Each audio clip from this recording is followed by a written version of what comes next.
Hey guys, it's Matt again. Well, it's been a little bit of an eventful couple of days, a little bit frustrating in places, I must admit. I seem to have been working full bore and not making a huge amount of progress, but it'll come together soon. The main thing that's happened since last time we spoke is that Nick Ciatinas kindly offered to do a video shoot for me to shoot the video for the crowdfunding page. So it's always nice to have a video on there explaining what the project's about and what you're doing. So that's very kind. And obviously, he lives very close to me. So we got together and we went to a local field um, where there's a lovely little old bridge. It's right next to a main road, actually, and it's in, there's a river there, obviously under the bridge. And whenever there's any kind of rain, the whole thing floods, and it's quite an interesting field. In the winter, when there's any kind of mist, you get a whole. It kind of collects in there because it's quite low, and you kind of get a whole misty field. Um, and often it's full of cows as well, so it's quite pretty. So we went there, and we've finally found out how to get into the field. There is a footpath, but we've never actually been. We've driven past it lots, but we've never actually been in it. So we found the footpath, went in, and there's loads of cows there, right on the path in front of us. And you know what cows are like. I mean, I actually like cows. We used to have some actually when I was a kid. We used to have a small holding. We had 8 cows and some horses and whatever. Um, but anyway, you know how they just look at you, and they're always very interested, and they always come and say hello, and they're just really curious creatures. But sometimes in a pack, they just look a bit spooky, don't they? So anyway, these cows came towards us, and Nick just marched straight down the path, straight at them. And as he got near them, they kind of disappeared off into the distance at quite a rate of knots, which is funny. But then as we were walking, they kind of flanked us from both sides and came back round from behind and then broke into a trot. And they were only a couple of metres behind us and basically chasing us. Well, we weren't running, but we were nervously looking over our shoulders. They were kind of chasing us down the field, down this path to the bridge. It was quite spooky, to be honest. It was late evening and it was actually getting a little bit dark when we got there. So Nick's got some really nice lenses that work quite well in low light conditions, fortunately. But it was a heck of a rush because he's going on holiday. So this is really the last time I've got an opportunity to take him up on his offer before he goes on holiday, and I do need to get this crowdfunding page out.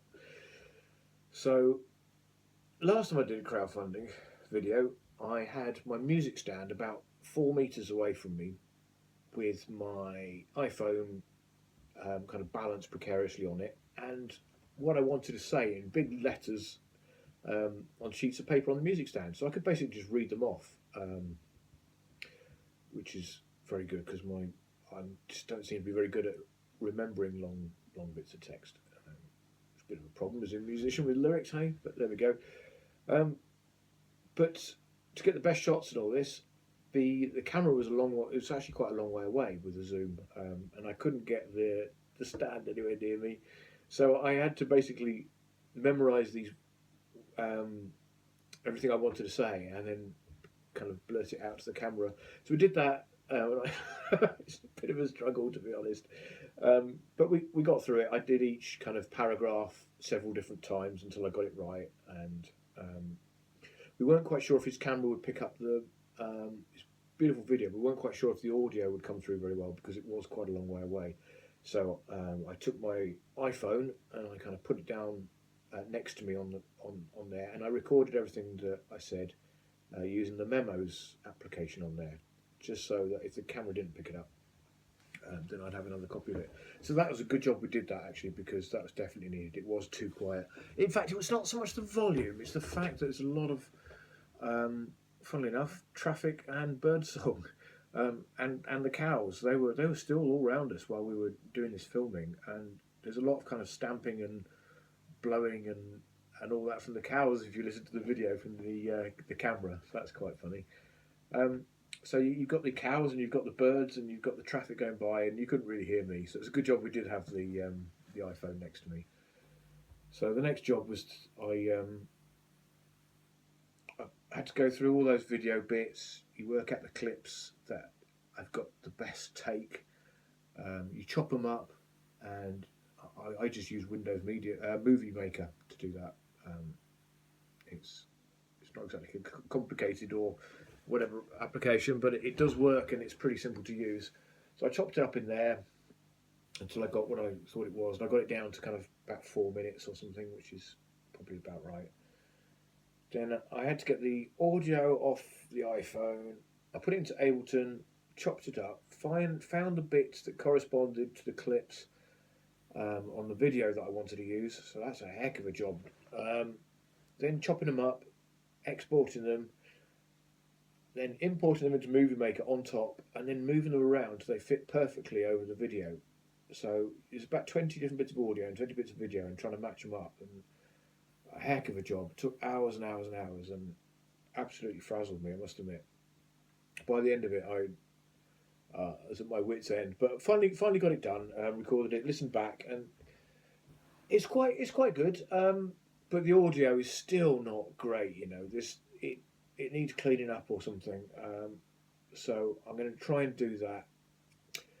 Also, the transitions between the different shots that we had are a bit dodgy in places. Not from the filming, but just because they just look a bit abrupt. So in the end, talking to Nick, and he said, "Look, I use Adobe Premiere Elements, which isn't too expensive."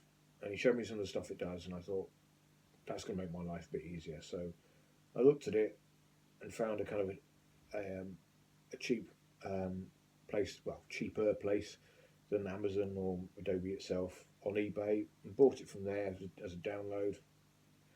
But of course, because it's eBay, I didn't get it directly, so then I had to wait, and I got a bit of a panic because I got an email saying that it was due for delivery in kind of halfway through May. So I sent them a mail, and they sent me the license key finally, so that's good. So I've got to go through and kind of sort out the audio, sort out the transitions. We've got some interesting video with some of the cows as well, which I'll stick on at the end, which should be quite funny. I haven't really got time to do any more of that today now, because I've got to head off to Hereford for a gig supporting the box band. That should be really fun. It's a nice long set for me as well. So I'll get to do quite a lot of songs off the new album and a couple of oldies as well. So I'm really looking forward to that. And yes, so that was the slightly frustrating tale. You'd think shooting a video like that wouldn't be that difficult, really, but even though you've got all this beautiful video and you've got the audio, putting it all together is really, really tough for me. Anyway, it just takes a long time to get it looking right. So hopefully, if I get a good run at it, I'll finish that off Sunday or Monday. I've got the crowdfunding page all ready and set up. All the different rewards and products are made on the website, though they're invisible at the moment. I've just got to take some photos to put as the pictures for some of them, so they don't all look the same. But we're nearly there. So hopefully next week I should be able to launch the crowdfunding for the Theory of Ruins album, which will be a big milestone for me. So yeah, looking forward to that. I haven't done really any music apart from running through my set for the gig tonight. Made sure that's going to be pucker. I'm really looking forward to it. The set of songs I've got, it's interesting. I haven't done a long set of songs like this for quite a while, where I've been able to put in all the songs that I want to play. I mean, I could play for hours and hours and hours, don't get me wrong, but quite often you have to think, I've just got to pick 5-6 songs, and so which ones am I going to pick? And looking at the songs I've got now for this longer set, I'm really, really happy with them. Each of the songs has got a really interesting story behind it that I can share, and they all actually mean something. They're not just songs. There's something behind them, which I think always makes songs much more interesting when you kind of got some kind of emotional connection to them, rather than it just being enjoyable to sing. Right, so there you go. I'm going to go and pack up all my kit and get ready for the gig and find some clothes and brush my beard. All right, speak to you soon.